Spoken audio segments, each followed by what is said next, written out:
Assalamualaikum warahmatullahi wabarakatuh. Alhamdulillahi syakirin. Asyhadu an la ilaha illallah wa asyhadu anna Muhammadan abduhu rasuluh. Allahumma salli ala Muhammad wa ala ali Muhammad.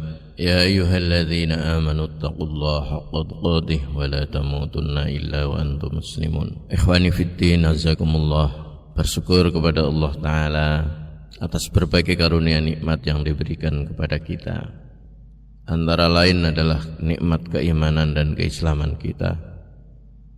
Dan lebih dari itu adalah pemberian kesempatan Allah Ta'ala kepada kita berupa usia. Bahwa sampai detik ini kita masih hidup adalah semata-mata merupakan pemberian peluang, pemberian kesempatan dari Allah Ta'ala kepada kita, baik untuk menyesali kesalahan-kesalahan kita, untuk menghapus atau berdoa kepada Allah Ta'ala minta ampun kepadanya. Di sisi lain, saudaraku, kesempatan hidup marilah kita pandang bahwa sebenarnya Allah Ta'ala sedang memberikan kesempatannya kepada kita di sisa-sisa usia kita untuk memperbanyak amal soleh. Karena memang saudaraku yang berbahagia, bukan usia kita semakin bertambah, tapi hakikatnya bahwa kesempatan kita untuk hidup semakin berkurang. Sehingga mestinya apabila ini kita sadari, kita akan senantiasa berlomba-lomba untuk mampu memanfaatkan sisa-sisa waktu yang ada pada kita dengan amal-amal kebajikan. Saudaraku yang berbahagia, dalam kesempatan kali ini kita akan membahas tentang mengapa kaum muslimin masa kini menjadi lemah. Tema ini adalah merupakan tema penutup dari kajian kita tentang kekuatan jiwa orang-orang yang beriman setelah kita membahas 4 episode yang lalu. Saudaraku yang berbahagia, masa telah berubah kini dan keadaan telah berganti pada kehidupan kaum muslimin. Kaum muslimin saat ini seolah mengalami kesempitan dan terjepit sesudah berkembang dengan luas. Sekarang ini kita menyadari secara pribadi maupun secara jemaah, kaum muslimin ditimpa kelemahan sesudah kita melewati masa-masa kejayaan, masa-masa kekuatan. Ini semua, saudaraku yang berbahagia, adalah lantaran iman kita yang tidak lagi memiliki pengaruh dalam jiwa kita, sehingga tidak membimbing perilaku kita di dalam kehidupan nyata. Keimanan kita hanya merupakan iman geografis karena dilahirkan di negeri Islam, yaitu Indonesia, yang mayoritas beragama Islam. Iman kita hanya sekedar itu, atau barangkali malah justru iman kita adalah merupakan iman warisan yang diperoleh dari ayah, ibu, nenek moyang kita, sebagaimana yang mereka juga mewarisi dari nenek-nenek mereka, dari nenek moyang mereka, sebuah agama yang dianggap sebagai mewarisi sawah, ladang, dan sebagainya.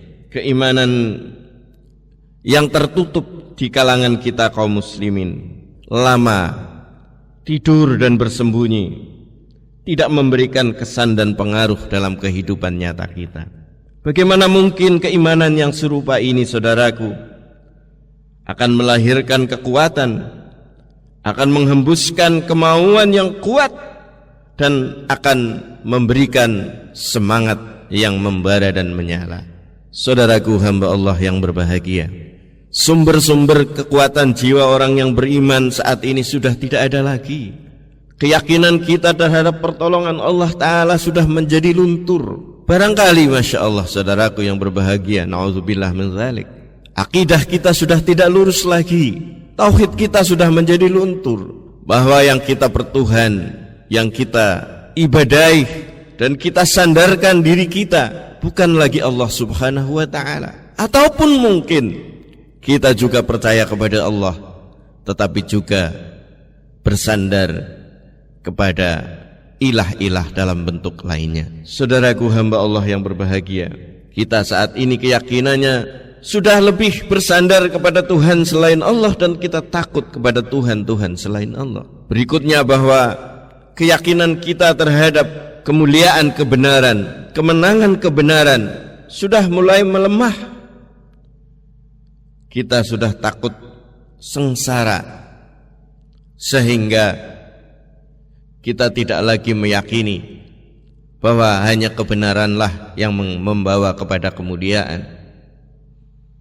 Saat ini pun saudaraku yang berbahagia, keyakinan pada kehidupan yang kekal sudah hilang atau setidak-tidaknya sudah mulai melipis. Kita terlalu merasa enak hidup di dunia ini. Bahkan kata orang, kita ingin hidup 1000 tahun lagi.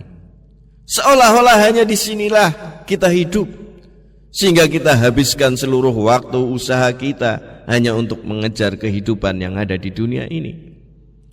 Keyakinan kita terhadap kehidupan kekal, kebahagiaan yang abadi di akhirat sudah menjadi semakin menipis, semakin menghilang. Sekarang kita lebih banyak menggunakan aji mumpung. Mumpung kita di dunia, kapan lagi? Mumpung ada kesempatan, kapan lagi? Mumpung saat ini saya lagi punya kesempatan. Kenapa? Bahwa kesempatan tidak datang 2 kali. Pertimbangan kita adalah pertimbangan duniawi, saudaraku yang berbahagia. Keyakinan kita terhadap kehidupan kekal abadi, di mana kebahagiaan yang hakiki akan kita peroleh sudah semakin lenyap. Dan keyakinan kita terhadap takdir juga seperti itu.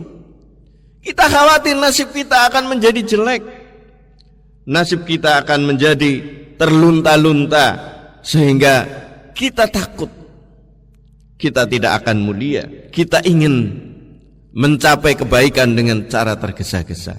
Kemudian juga saudaraku yang berbahagia, Masya Allah, yang kita rasakan semua saat ini, ukhuwah Islamiyah, memang sebuah realita bahwa persaudaraan di antara kaum muslimin sudah porak-poranda saat ini. Tidak hanya sekedar keyakinan kita saja terhadap ukhuwah yang melemah, tapi itu adalah sudah merupakan realitas. Bahwa kehidupan kita sekarang sudah nafsi-nafsi, individualistik, ananiyah. Kita sudah tersekat-sekat oleh kepentingan-kepentingan. Bahkan mungkin dalam satu keluarga pun, antara ayah dan ibu, suami dan istri, juga anak-anaknya yang satu dengan yang lain, sudah saling, yang satu jalan ke utara, satu jalan ke selatan. Tidak adanya satu ta'liful qulub, kesatuan hati. Sehingga seolah-olah keluarga sudah seperti tempat asing. Itu baru keluarga, saudaraku. Apalagi kalau kita meningkat lebih jauh, persaudaraan sesama muslim sudah tersekat-sekat oleh baju-baju kelompok, baju-baju hizbiyah, fanatisme kelompok atau aswabiyah. Inilah saudaraku hamba Allah yang berbahagia. Hari ini kita sudah tidak lagi memiliki keyakinan terhadap kuatnya ukhuwah Islamiyah di antara kita, sehingga menjadikan kondisi kita melemah seperti sekarang ini. Saudaraku hamba Allah yang berbahagia, ada sebuah hadis dari Rasulullah sallallahu alaihi wasallam yang mengunci kesimpulan-kesimpulan kelemahan kaum muslimin saat ini. Merupakan kesimpulan kenapa kaum muslimin saat ini menjadi lemah dan menjadi mundur. Rasulullah sallallahu alaihi wasallam, saudaraku hamba Allah yang berbahagia, telah membukakan tabir rahasia kelemahan kaum muslimin, sehingga mereka tidak mempunyai kekuatan dan tidak lagi menggetarkan orang-orang yang memusuhinya sedikit pun. Bagaimana Rasulullah menggambarkan ini, saudaraku yang berbahagia? Rasulullah sallallahu alaihi wasallam bersabda, yusiku an tada'a alaikumul umam kama tada'a al-akalatu ila qas'atiha. Inilah saudaraku hamba Allah yang berbahagia, Rasulullah mempunyai sebuah prediksi bagaimana kaum muslimin waktu yang akan datang, dan ini beliau sampaikan 15 abad yang lalu. Saudaraku yang berbahagia, akan terjadi nanti suatu masa, demikian Rasulullah bersabda, di mana umat-umat lain berkerumun memperebutkan kamu, sebagaimana orang-orang itu berebut makanan dalam lahapnya dalam sebuah wadah. Sahabat Rasulullah sallallahu alaihi wasallam 15 abad yang lalu, saudaraku, menanyakan kepada Rasulullah, kenapa kaum muslimin menjadi seperti itu? Amin qillati nahnu yauma idzin ya Rasulullah. Apakah kaum muslimin waktu itu karena saking sedikitnya sehingga mereka itu menjadi rebutan sebagaimana makanan yang diperebutkan oleh orang-orang banyak dalam satu wadah? Berkata Rasulullah, saudaraku hamba Allah yang berbahagia, bal antum yauma idzin katsir. Bukan lantaran kamu pada masa yang akan datang nanti yang diperebutkan oleh orang karena kamu itu sedikit, bukan. Justru dalam masa itu jumlah kamu sangat mayoritas, sangat banyak. Kemudian Rasulullah sallallahu alaihi wasallam menyatakan, walakinnakum huthaun ka hutha'is sail. Justru pada waktu itu, demikian apa yang diprediksikan oleh Rasulullah 15 abad yang lalu, yang barangkali saat ini pada zaman ini menjadi realitas, saudaraku yang berbahagia. Pada saat itu demikian Rasulullah berkata, kamu hanya seperti umpruk, seperti buih di atas lautan yang terombang-ambing kesana kemari. Saudaraku hamba Allah yang berbahagia, selanjutnya Rasulullah sallallahu alaihi wasallam bersabda, pada saat itu, wala yanzi'annallahu min suduri aduwikumul muhabata minkum. Pada saat itu keadaan kaum muslimin sudah sedemikian lemah sehingga menghilangkan rasa gentar pada hati orang-orang yang tidak suka kepada Islam. Musuh-musuh Islam, musuh-musuh kaum muslimin menjadi meremehkan, tidak memiliki rasa gentar lagi kepada kaum muslimin. Allah demikian, Rasulullah sallallahu alaihi wasallam, wala yaqdhifanna fi qulubikumul wahn. Bahwa dalam kondisi seperti itu hati-hati kaum muslimin akan menjadi lemah. Mereka bertanya, para sahabat saudaraku yang berbahagia, kenapa hati kaum muslimin itu lemah? Kenapa hati-hati kaum muslimin itu mendapatkan atau menderita penyakit wahan? Qalu wa mal wahn ya Rasulullah. Apakah itu yang disebut dengan wahan ya Rasulullah? Maka Rasulullah menjawab dengan sebuah kalimat yang sangat pendek, tapi mewakili kondisi kaum muslimin yang diramalkan, diprediksikan oleh Rasulullah sallallahu alaihi wasallam di abad-abad yang akan datang. Disebutkan di sini bahwa al-ma'na wahl adalah hubbud dunya wa karahiyatul maut. Yang namanya wahan itu adalah cinta dunia dan takut mati. Demikian saudaraku hamba Allah yang berbahagia, sebuah kesimpulan yang merupakan kata kunci kenapa kaum muslimin sekarang menjadi lemah. Jawabannya hanya kaum muslimin saat ini sudah menderita sebuah penyakit yang disebut dengan wahan. Apakah itu? Hubbud dunya wa karahiyatul maut. Cinta dunia dan takut mati. Saudaraku hamba Allah yang berbahagia, bergelimang dan mengejar harta, mengejar kepentingan-kepentingan dan kesenangan dunia inilah yang menyebabkan seorang raja yang bermahkota menjadi hamba sahaya yang lemah, enggan dan takut mati. Itulah yang menjadikan perseorangan dan masyarakat memilih kehidupan yang hina daripada mati dalam kemuliaan. Pedoman kaum muslimin adalah iskariman au mut syahidan, hidup mulia atau mati syahid. Ini sudah hilang semua dari hati kita kaum muslimin, saudaraku yang berbahagia. Inilah penyakit yang menimpa kaum muslimin di zaman kelemahannya. Maka selama mereka belum membuang jauh dan mengikis habis sifat yang demikian ini, niscaya mereka tidak akan dapat kembali menaiki tangga kemuliaan dan kebesaran, mengulangi zaman keemasan di zaman Rasulullah dan para khulafaur rasyidin yang menyebarkan kenikmatan Islam ke seluruh penjuru dunia. Bahkan kita di Indonesia ini, saudaraku hamba Allah yang berbahagia, bahkan di setiap sudut yang ada di dunia ini, kenikmatan Islam dirasakan betul. Itu adalah merupakan langkah-langkah aktivitas dan amal-amal mulia di zaman keemasan Islam dan kaum muslimin, saudaraku yang berbahagia. Tetapi sekarang ini kita lihat di mana-mana kaum muslimin menjadi lemah dan tertindas.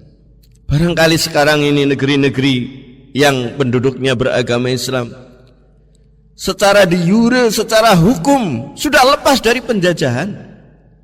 Tapi de facto kita belum merdeka, saudaraku. Kita masih dipandang sebelah mata oleh kaum kufar karena kita tidak lagi memiliki kekuatan, lantaran kita yang kita kejar adalah dunia, kecintaan kita kepada dunia, dan kita takut mati. Dan orang-orang kufar yang tidak beragama Islam tahu betul ini, saudaraku yang berbahagia. Sehingga sekarang ini kita diremehkan menjadi bangsa yang tidak dipandang oleh orang-orang lain. Saudaraku hamba Allah yang berbahagia, Rasulullah sallallahu alaihi wasallam pernah bersabda, "Fa'absiru wa ammilu ma yasurrukum." Bersukarialah kalian. Inilah saudaraku yang berbahagia, kita ini sedang dibiarkan oleh Rasulullah sallallahu alaihi wasallam. Bersukarialah kalian dan segera pasangkan senjata kebosanan pada apa yang menyenangkan kalian itu. Masya Allah, saudaraku. Fawallah mal faqra akhsha alaikum. Demi Allah, demikian Rasulullah sallallahu alaihi wasallam bersumpah, bukanlah kefakiran, kemiskinan yang aku khawatirkan atas kalian semua nanti. Demikian sabda Rasulullah, walakin akhsha alaikum an tubsata alaikumud dunya kama busitat ala man kana qablakum. Justru saudaraku yang berbahagia, yang dikhawatirkan oleh Rasulullah sallallahu alaihi wasallam atas kita kaum muslimin adalah pintu-pintu kenikmatan yang dibukakan atas kalian sebagaimana pernah dibukakan atas orang-orang sebelum kalian, yaitu pintu-pintu kenikmatan, pintu-pintu kesejahteraan dan kekayaan materi yang berlimpah luas. Itulah justru yang dikhawatirkan oleh Rasulullah kepada kita, saudaraku hamba Allah yang berbahagia. Sebagaimana dulu kaum muslimin tatkala kejatuhannya juga seperti itu. Tatkala bukan lagi li'ilahi kalimatullahi hiyal ulya yang menjadi tujuan kaum muslimin, mereka sudah saling mementingkan dirinya sendiri, kelompoknya sendiri, keluarganya sendiri, ingin hidup abadi 7 turunan dalam kehidupan di dunia ini. Maka habislah kekuatan kita. Fatanafasuha. Dan lantaran kelimpah ruahan itu, maka kamu akan saling berebut satu dengan yang lain sebagaimana mereka pernah memperebutkannya. Kama tanafasuha wa tuhlikakum kama ahlakathum. Masya Allah, saudaraku. Dan akhirnya akan menghancurkan kalian sebagaimana pula pernah menghancurkan mereka orang-orang sebelum kita. Ini hadis sahih riwayat Bukhari dan Muslim, saudaraku yang berbahagia. Sekarang ini, saudaraku yang berbahagia, semua dari kita memperebutkan kemakmuran dan menganggap seolah-olah itu merupakan tujuan kita. Saudaraku hamba Allah yang berbahagia, Rasulullah pernah memprediksikan kita bahwa sekarang ini agama yang kita anut adalah merupakan sebuah pelengkap saja, bukan lagi merupakan pedoman dan pegangan hidup yang utama. Seolah-olah kita hanya menganggap barangkali betul nanti ada surga ada neraka, saya tak beragama. Tapi itu semua saudaraku hamba Allah yang berbahagia, tatkala kita sudah berada dalam kondisi nyata, agama kita tanggalkan. Ini bukan sebuah omong kosong saudaraku yang berbahagia. Tapi Rasulullah Sallallahu Alaihi Wasallam pernah menyatakan ini 15 abad yang lalu, 1500 tahun yang lalu kurang lebih saudaraku. Rasulullah pernah memprediksikan kondisi ini. Madhibani ja'i'ani ursila fi ghanami bi afsadalaha min hirsil mar'i 'alal mali awis sarafi lidini. Masya Allah saudaraku hamba Allah yang berbahagia. 2 ekor serigala lapar yang dilepas ke arah kerumunan kambing itu tidak akan lebih merusak, tidak akan lebih ganas dibandingkan dengan merusaknya keutamaan seseorang insan akan harta dan kemuliaan terhadap agamanya. Masya Allah.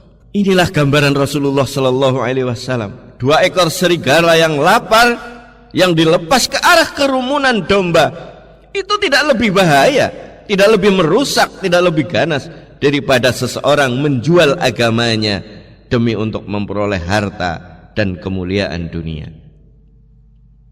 Inilah saudaraku yang berbahagia. Tatkala kita, para pemimpin kita yang dikejar adalah harta. Inilah kejadiannya seperti sekarang ini. Sementara di satu sisi rakyat sedang menderita, tapi di sisi lain para pemimpin kita berfoya-foya. Korupsi merajalela di mana-mana. Inilah kondisi kita saudaraku hamba Allah yang berbahagia. Apakah kita mau biarkan keadaan ini terus-menerus seperti ini? Sekarang ini pun juga tidak jauh berbeda. Banyak orang yang menginginkan jadi pemimpin saat ini. Tapi kita lihat apa motivasi mereka sebenarnya. Inilah yang kita perlu hati-hati saudaraku hamba Allah yang berbahagia. Jangan kita serahkan nasib kita ke depan. Jangan kita serahkan kondisi keadaan kita, bangsa kita kepada orang-orang yang tidak bertanggung jawab, yang hanya mengejar harta. Dan itu semua saudaraku hamba Allah yang berbahagia, marilah kita mulai dari diri kita sendiri. Janganlah kita terlalu menunjukkan gerigi kita, jari-jari kita ke arah orang lain, tapi kita introspeksi dirilah. Saudaraku hamba Allah yang berbahagia, menutup kajian kita dalam kesempatan kali ini, kita akan membahas satu hadis Rasulullah Sallallahu Alaihi Wasallam. Bagaimana kondisi kita saat ini yang menjual keyakinan kita dan agama kita demi kenikmatan dunia.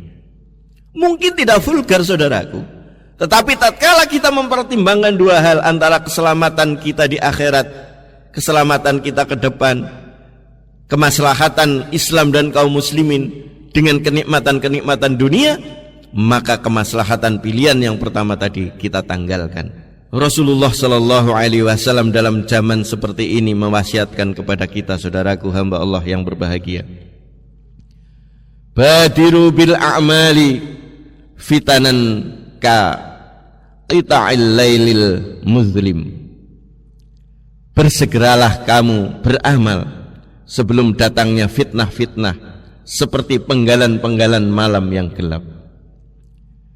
Yusbihur rajul mu'minan wa yumsi kafir. Dalam zaman seperti itu, di mana seseorang pada pagi harinya dalam keadaan beriman, di sore harinya akan menjadi kafir. Wa yumsi mu'minan wa yusbihu kafir. Dan pada sore harinya mereka beriman, pada saat pagi harinya mereka menjadi kafir. Inilah kondisi fitnah-fitnah saudaraku hamba Allah yang berbahagia. Kafir dalam hal ini kita mengingkari, kita menafikan ajaran-ajaran agama kita, menganggap itu lebih rendah dari yang lain. itu adalah sebuah bentuk kafir. Karena arti kafir adalah kafaro, adalah tutup, menutupi kebenaran. Kita mengenyampingkan kebenaran, kita menjadi munafik. Munafik itu juga salah satu bentuk kekafiran. Dan salah satu bentuk kafiran adalah kufur nikmat, saudaraku hamba Allah yang berbahagia.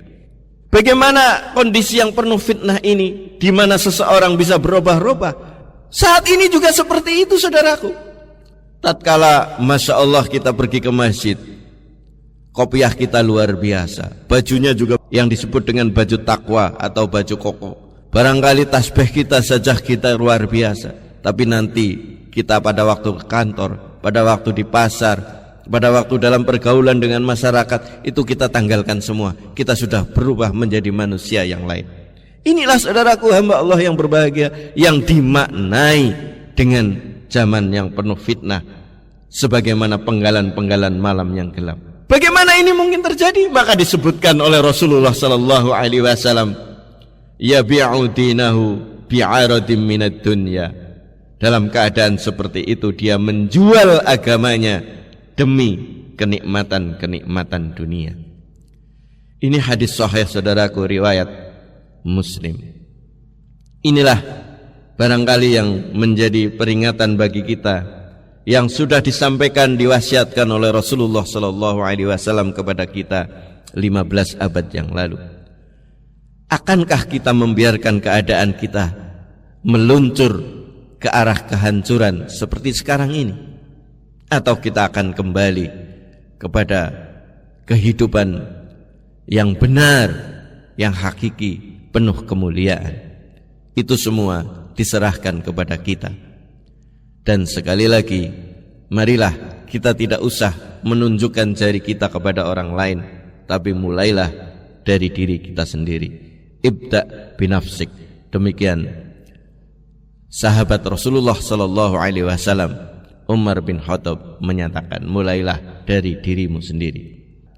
Dan marilah kita berdoa kepada Allah Ta'ala, mudah-mudahan majelis kita apabila ada kesalahan diampunkan oleh Allah Ta'ala. Dan kita berdoa kepada Allah Ta'ala, mudah-mudahan kita diberi kekuatan untuk kembali lagi berjalan, menapaki jalannya, melakukan aktivitas sesuai dengan apa yang dikehendaki olehnya. Subhanakallahumma wa bihamdik, asyhadu an la ilaha illa anta, astaghfiruka wa atubu ilaik. Wal afu minkum. Billahi taufiq wal hidayah. Assalamualaikum warahmatullahi wabarakatuh.